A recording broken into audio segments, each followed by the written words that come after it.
There is a way to attack the Lions offense, and there is a way not to attack the Lions offense. I hope I see the first one against them. Welcome to the Locked On Vikings podcast. You like that? 3, 1, 2, 3. You like it? You are Locked On Vikings, your daily Minnesota Vikings podcast. Part of the Locked On Podcast Network. Your team every day. What's going on, everybody? Welcome to the Locked On Vikings podcast, where we're always trying to learn something new. It's part of the Locked On Podcast Network, your team every day. I am your host, Luke Braun, and if you're new, hello, nice to meet you, and thank you so much for hanging out. Thank you especially to those of you who listen every single day to the Locked On Vikings podcast, making it your first listen every day. I appreciate y'all so very much. You can find the show wherever you find your favorite podcasts, whether it is an audio listening place like the SiriusXM app, where you can also find live broadcasts of all of the games. So if you're going to be driving or around Christmas Eve and you're not going to be able to listen, just search out Vikings on the SiriusXM app. You can also find this show on YouTube or Amazon Fire and Roku. Just download the Locked On Minnesota Sports app. Today's episode is brought to you by PrizePicks, the easiest and most exciting way to play daily fantasy sports. Go to prizepicks.com/LockedOnNFL and use code LockedOnNFL, all lowercase, for a first deposit match up to $100. We are going to do some prize picks later in the show. Of course, it is Friday, which means we got our prized picks, and your bold predictions. They are only getting worse, and I mean that as a compliment. But first, some actual serious analysis. So I did a scouting episode of the Detroit Lions offense on my Patreon, patreon.com/LukeBrownNFL. You can go check that out. You can also watch it after the game if you want for free. But if you want to watch it before the game, you got to join. So the thing I was focusing on is getting Jared Goff under pressure. There's a lot of statistical splits about Jared Goff kind of doing worse under pressure. And he's had some plays under pressure, but obviously every quarterback's going to get a little worse. You can get pressure on him, right? And the question is, how do you get pressure on him? So I looked at two different teams that blitzed him a lot, the Bucs and the Broncos. The Vikings defense looks a little more like the Bucs, and the Bucs had more success. They held the Lions to 20 points. They had some disasters on offense, so they only scored 6. I think they had some turnovers, so they lost that game. But the defense, by and large, I think looked okay outside of a couple of major plays. And what they did to get 3 sacks on Jared Goff that day was a little different than the way the Broncos last week tried to attack Jared Goff. And the difference in those strategies speaks to Frank Ragnow. It speaks to the offensive line as a whole and the way that the Lions are coached. And really takes away, I think, one of the pitches in Brian Flores' bag. But thankfully, he has other ones. So I want to talk a little bit about the fronts today and the way that the Vikings construct their blitzes. So the way the Broncos did this is they had 5 guys on the line, and they would stunt a lot. And it was very Vance Joseph stuff, very stunty, right? And it was very similar to the 5-man rush package that the Vikings have when they just rush all 5 from base. So 5 defensive linemen or 3 and 2 outside linebackers or whatever, and they all just go. And often the way to spice that up, instead of just having 5 guys go and hoping someone wins a one-on-one, is you have them stunt, right? 2 reasons that did not work at all. And you saw that Lions score. They diced up that Broncos defense. 2 reasons that did not work at all. For one, the Lions offense just executes too tightly. They just get the ball out too quick. And that was often not to short passes and checkdowns, but it can be to short passes and checkdowns. Goff can get to those. But really, it got picked up a lot. And the line just lost. And then suddenly you just have a clean pocket and a 6-man coverage. And by that point, you've got no shot. They're going to find a way. And honestly, I talked yesterday to Matt Derry for Crossover Thursday. You should go listen to that. It's a much more comprehensive preview of this game because I'm kind of honing in on one thing right now. And what Derry told me was, Frank Ragnow gets them all in line. Frank Ragnow is the key, the linchpin to everything. Oh my God, he was not kidding. Frank Ragnow is very good at picking up, especially at picking up these stunts. And the Broncos actually had stuff that was designed to attack him specifically.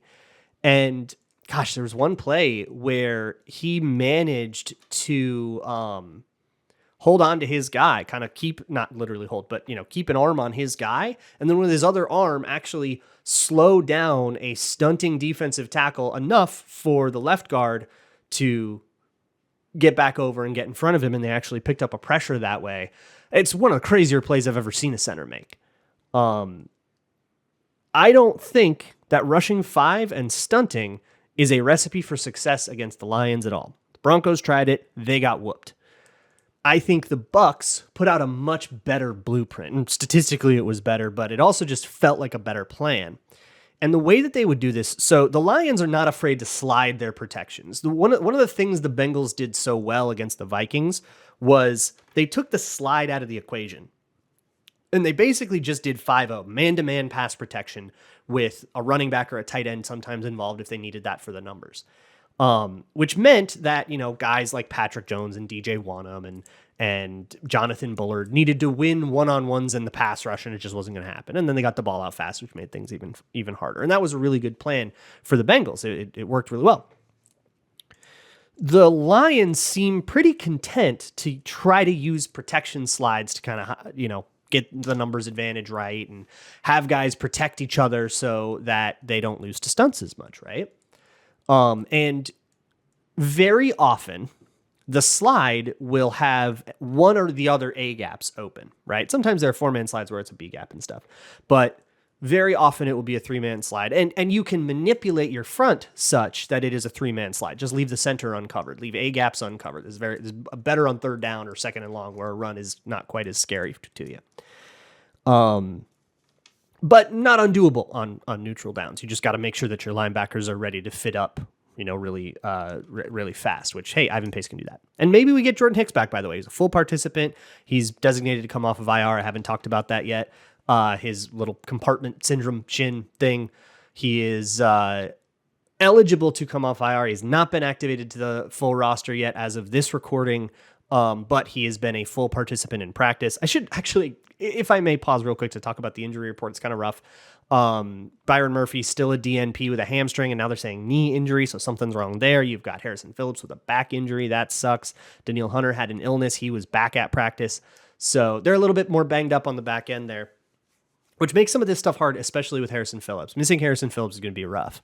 So you're going to need to see guys like Jonathan Bullard and Jaquelin Roy and Kyrie's Tonga really step up. That said, the strength of the Lions run game is in their gap scheme, in my opinion, which is pullers, which I think stresses the edges a little bit more. And like guys like Daniil Hunter. So that might play okay, but doesn't mean it's not going to hurt. Right. Anyways, so when they slide, you've got an A gap open. You have 3 guys that all slide away, and then the other 2 guys, the guard and the tackle, are going to be in man-to-man. So the A gap between that man-to-man guard and the center will be open. And then they just put that guard in conflict. So they would have a defensive tackle, whether he's lined up to his left or to his right, would cross his face to the other way, forcing him to either join the slide, basically, or widen the gap between him and the slide. Either way, whatever gap is on the other side of him is going to get really big, and a linebacker fits through that, and they got some free hits. They got sacks that way. They killed him that way. I would steal that. I actually asked on Twitter what that's called, like what kind of stunt that is. Got a million different answers, right? And I think just about everybody has a different thing that they call that, but the most common answer I heard was a cross stunt. So cross stunts, that's my recommendation. Don't just do D-line stunts. Get the backers involved and get yourself numbers advantages on certain sides rather than just trying to get them to communicate and mess up their stunt pass-offs. They're too good at that. It feels like you're playing a little bit into their strength. If you can do that and you can get Jared Goff off of his platform, that's when he can start making stupid mistakes. That's when he can start making bad throws. That's when some of the worst Jared Goff moments of this season have happened. I think that is a big key to this in terms of game plan. Is getting pressure on Jared Goff one way or another, right? That's your sort of super basic 101, the kind of thing you'll see on the TV broadcast. And I think how to do that is getting Ivan Pace involved. So Ivan Pace might be like one of the key guys to this game. If he has a big day, then look out. I would like to make some other predictions via PrizePicks. We'll talk about PrizePicks a little later in the show, and we will do some PrizePicks. I've got 4 PrizePicks plays, and they got some interesting promos and stuff going on too that I'm trying to take advantage of. So let me take you through at least what my play is for that, as well as your bold predictions. All of that's coming up. Today's episode of Locked On Vikings is brought to you by DoorDash. DoorDash is there for you, rain, snow, or shine, when you need it. Look, if you are getting the tummy rumbles during a Vikings game, and you know you need that because you don't want to be hangry during a Vikings game, they already make you mad enough. So why don't you flip open that DoorDash app and get something delivered directly to your door? And I don't know about you guys, but for me, it's been a huge help in getting myself acquainted with my neighborhood and like some of the mom and pop shops around me that I would have never really understood otherwise. And some of those places have like 3 different entries on DoorDash where they sell like the salads part of their menu and the burgers part of their menu or whatever it is. So you would never even know them by the same name, but it's still like good food. So go check it out. Go browse your DoorDash a little bit. And if you haven't downloaded the app, I've got just the thing for you. Get 50% off up to a $10 value when you spend $15 or more on your first order.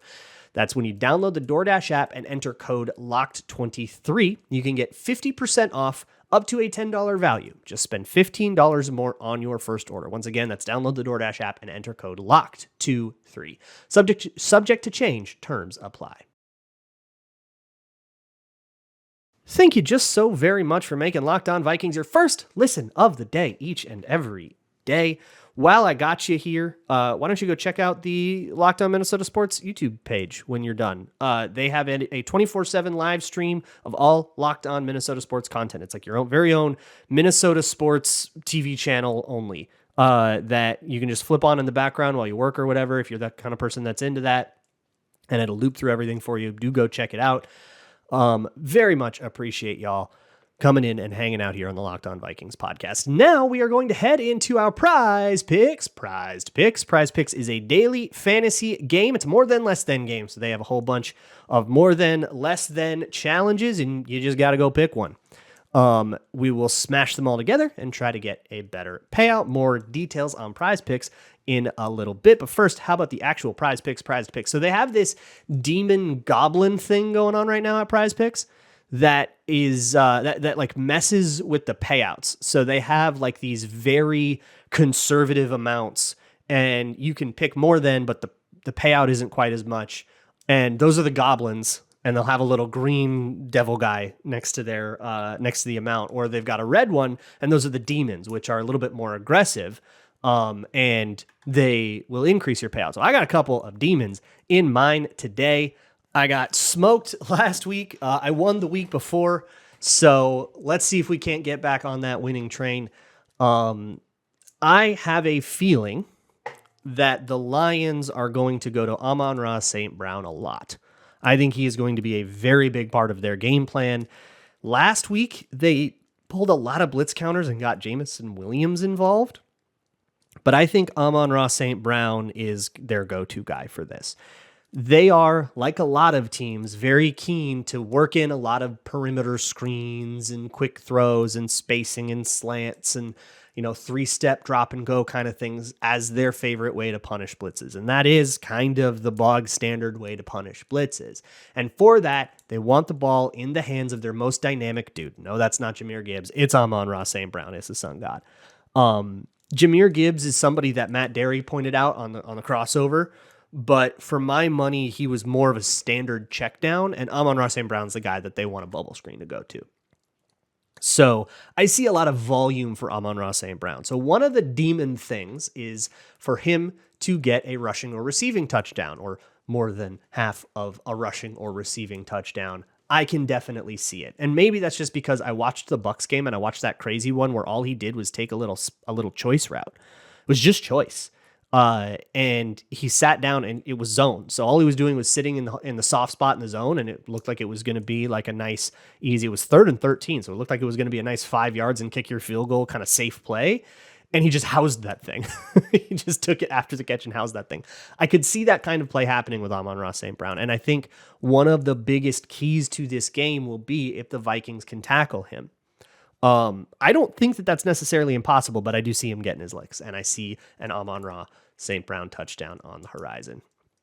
And the other demon that I took here, which gives me a very nice possible payout, because I got two of these in a four selection play, is Nick Mullins more than 1.5 interceptions. That's a lot, right? 2 interceptions is a lot, but that's also what he did last week. And I think it was very funny and also kind of telling what we heard last week. If you watch the game on TV, Nick Mullins throws 2 interceptions in the first half, right? And then they go into that was 2 interceptions in the first half. And then they go into halftime and they talk to Kevin O'Connell and they come out and they say, yeah, Kevin O'Connell said to Nick Mullins, you don't have to play hero ball. Don't be a hero. Just be safe with the ball, protect the football, be a point guard, but don't be a hero. And then he immediately throws 2 of the craziest hero ball touchdowns that people are still like, man, what terrible decisions, but they worked out, right? So clearly get the hero ball out of Nick Mullins is not going to be a thing. He's going to try to play some hero ball, and I can see some turnovers coming from that. I can see some touchdowns coming from that, but the demon value was pretty cool to me. So I went with more than 1.5 interceptions. For similar reasons to the Amon-Ra St. Brown thing, again, I see Jared Goff, when he sees pressure, he rushes. That's really the cause of the issues, is that he starts to speed up his process and rush it.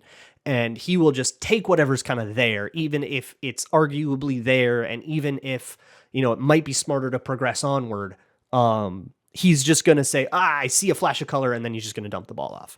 That leads to a lot of easy completions. But the way the Vikings play defense, they are fine with that. They're going to allow easy completions as long as they can limit the catch, the actual yardage gained on those completions.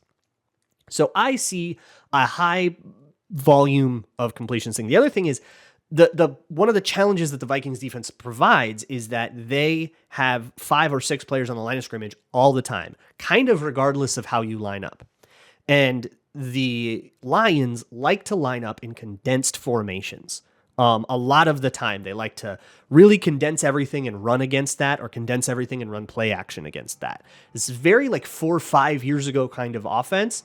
And because they're kind of the only team still doing it, it's working against a lot of these light box, weenie, tweener defenses, right?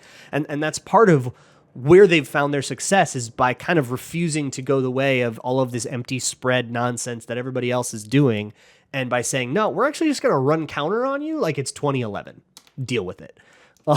And I respect that, right? I think that's actually really cool. And if the Lions weren't a division rival, I probably would talk about it a lot more on Locked On NFL. But a man's got agendas, all right? Let me live. All of that said, if they are going to condense those formations, the Vikings are also going to condense, right? If everybody's all condensed, that's going to be a lot of defenders, right? Which means they're going to, quote unquote, sense blitz a lot. They're going to see the protections. They're going to see a lot of potential blitzers a lot. I think that's usable, right? You now have more guys you can mess around with in the blitz, but that also means that the Lions are going to check into quick passes and try to punish that a lot more. So I see a high volume, short pass thing happening for the Lions. And then it's going to come down to, can you tackle Gibbs? Can you tackle Amon-Ra St. Brown? Can you tackle guys like, Jamison Williams, and even guys like Josh Reynolds or whoever that, otherwise they would be their downfield guys. But I think it's going to contract things a lot, the way the Lions seem to play here. That's not a guarantee. They might watch that Cincinnati game and say, hey, let's try something different here, because it seemed like that worked. And that's actually kind of what I'm worried about.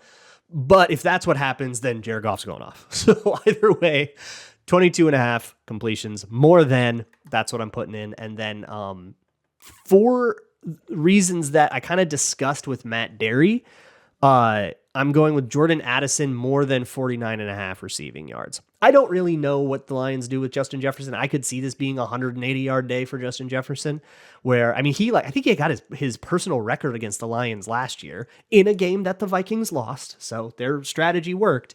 And so defensively, Aaron Glenn might say, okay, we'll do that again. Or we go, you know what? No, we've got to keep Justin Jefferson capped, and let's really respect this threat and see if we can't cover Jordan Addison. Either way, though, it gives Jordan Addison Kindle Vildor. And I like that matchup. That's kind of all this comes down to. and their ability to get explosiveness. The Lions defense, if I recall, has been prone to explosiveness. So that's what Jordan Addison does. I could see more than 49.5 receiving yards. I could see him getting a big chunk of that on one play, because that's kind of how Jordan Addison has been this year. So I like all of those. That's 4 plays in a 4-pick flex with a better payout than usual, because I got 2 of those demons in there. So go check all of that stuff out at PrizePicks.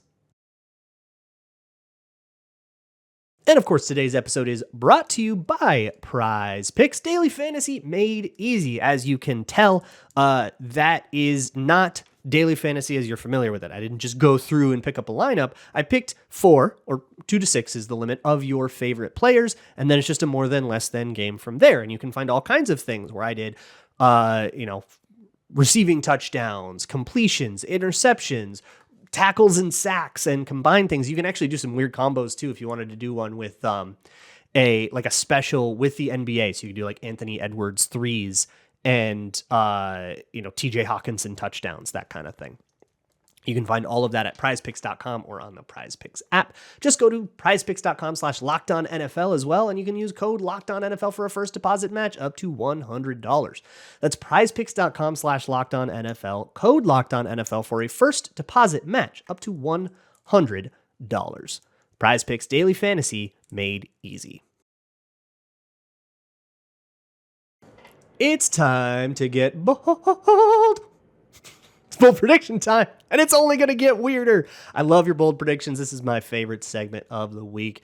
This is where I ask you all for your bold predictions. I pick some of my favorite unhinged prognostications, and if any of them hit, I get punished. We haven't hit one yet this year, and that's the way it should be, but let me just check in on the bold predictions from last week. I haven't even looked at these since the game, so maybe one did hit. The first one came from Cho, who said that Ivan Pace would touch the ball on a touchdown. He does not score himself. Do not believe we had an Ivan Pace contact on any of the touchdowns. He did touch he did miss a tackle, but I'm not counting that. I mean, we're talking loose football, tipped football, that kind of thing. Kurt with 2 C's says the opposite of the game versus the Raiders would happen, where the Vikings and Bengals would have a touchdown scored on every drive. And I amended that to say just a score. So field goals would count and defensive touchdowns would count as well. But of course we did have a couple punts in that game, but it was a pretty high scoring game. Like in spirit, you definitely had the prediction right. Eric the Red says that Jake Browning completes a pass to a wide receiver or to a Vikings wide receiver or tight end. Thinking about this, the only way it would have been possible was like Hail Marys, because I said that like if he throws the ball away and then like KJ Osborne catches it on the sideline for whatever reason, like that wouldn't count. Obviously, we're talking like Hail Marys, hands team is out there and Justin Jefferson intercepts it in the end zone, that kind of thing. No reason for the Bengals to Hail Mary, as they won the game in overtime. Skull Kirk said that Foles took over for Wentz in the Week 14 game and had the year they won the Super Bowl, and he had 4 incompletions and 4 incompletions as well the next week. Foles started Week 15 throwing for 237 and 4 touchdowns, and that Mullins would match it. No, we did not get that much production. Hey, Nick Mullins did have a fairly productive game. Obviously, those 2 picks put a big old blemish on it, but he did put up some reasonable numbers. Zach says that Greg Joseph would make his career-long field goal, which was 61, and also miss the shortest field goal he's ever attempted in a game. We got neither of those things. Greg Joseph was fine. Did he miss any field goals? No, he only attempted the 1 field. He missed against the Raiders. That's what I'm thinking about. Next one came from Skull Ross, who said in the LSU Bowl, 3 different LSU alums score a TD. Justin Jefferson, Chase, and at least one of Hunter, Ingram, Roy, or Ward. Apparently, you got it wrong, man. It was the USC kind of game. That was the Jordan Addison Bowl. What a day he had, making some crazy plays and bailing out his quarterback. Nicholas Bartel said that both teams would have more successful 4th down conversions than they have successful 3rd down conversions. For instance, 2 of 13 on 3rd down, but 3 of 3 on 4th down. I don't think either team got there. No, the Vikings were 0 for 1 on 4th down, very famously, and the Bengals only went for 1 4th down, and each team got 5 or 6 3rd downs. So not quite, but I did like the spirit of that one. Okay, let's move on to the Detroit Lions, Week 16, Winter Whiteout, bold predictions. First one comes from Torm Hustvit, who says that a bunch of you had Sam Laporta and TJ Hawkinson ones, like the Iowa tight end thing. Sam Laporta and TJ Hawkinson have the most yards combined as a tight end in any game in history. This was the boldest one of all of them. I made Torm look up, because I was too lazy to look up the yards for me. He went with 386 would be that amount. That was what StatMuse said. It's kind of hard because it's not easy to look up like combined tight end games. You have to like look at the biggest tight ends games and then see what the other tight end got and like kind of manually do it. So if anybody has a game that is more than 386, then I'll up the amount to that, but we'll go with 386 for now. And if that hits, that hits. Also, the broadcast research will usually have that. So if you're watching that on TV and you have the graphic that's like most combined yards by two tight ends, if both of these guys go off, we can do it that way.